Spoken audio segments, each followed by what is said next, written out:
ગરમીના દિવસો હતા અને ભક્તિ માતા રસોડામાં રસોઈ બનાવી રહ્યા હતા.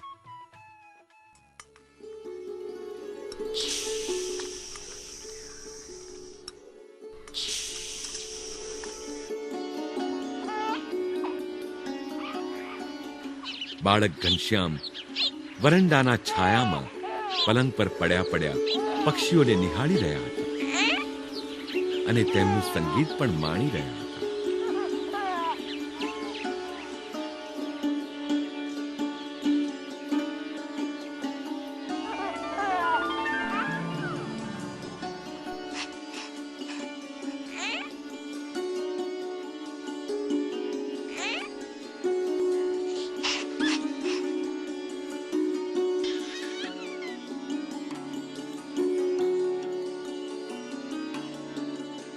આ દ્રશ્ય સ્વર્ગમાંથી ઋષિ નારદ, શિવ અને તાંબારુના નજરે પડ્યું.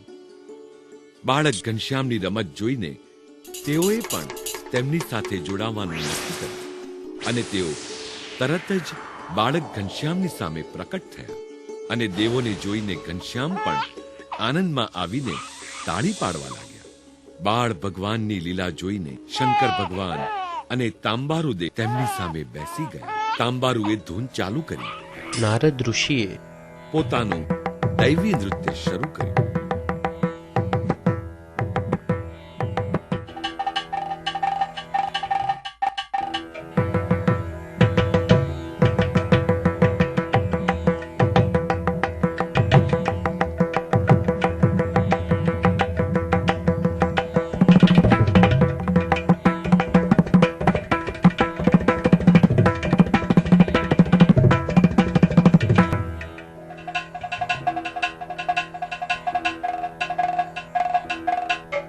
બાળક ઘનશ્યામ પણ મંત્રમુગ્ધ થઈને તેમનું નૃત્ય નિહાળવા લાગ્યા અને તાલની સાથે તાળી પાડવા લાગ્યા.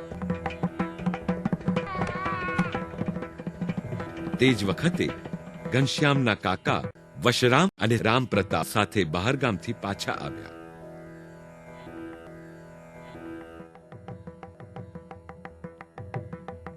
ઘર પાસે પહોંચતા જ તેઓએ આ અદ્ભુત દૈવી દ્રશ્ય નિહાળ્યું. ત્રણેય દેવોને બાળક ઘનશ્યામનું મનોરંજન કરતા જોઈને તેઓ બંને ખૂબ જ નવાઈ પામ્યા.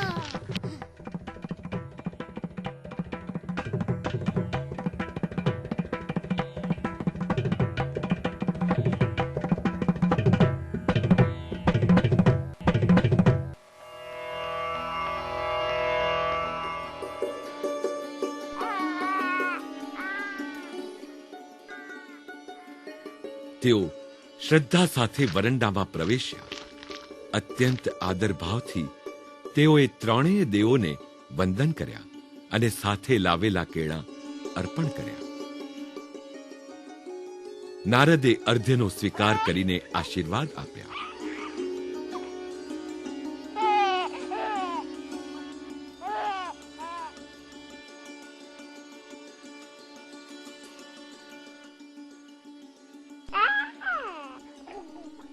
ત્યારબાદ ત્રણેય દેવો સ્વર્ગમાં અંતર્ધ્યાન થઈ ગયા.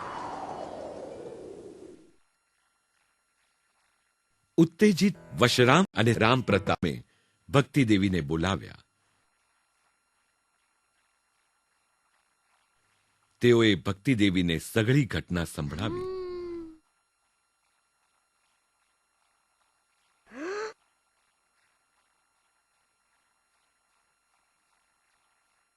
તેઓ બધાએ આકાશ તરફ નજર કરી, પણ નારદ, શંકર અને તાંબારુમ ક્યાંય નજરે ન પડ્યા.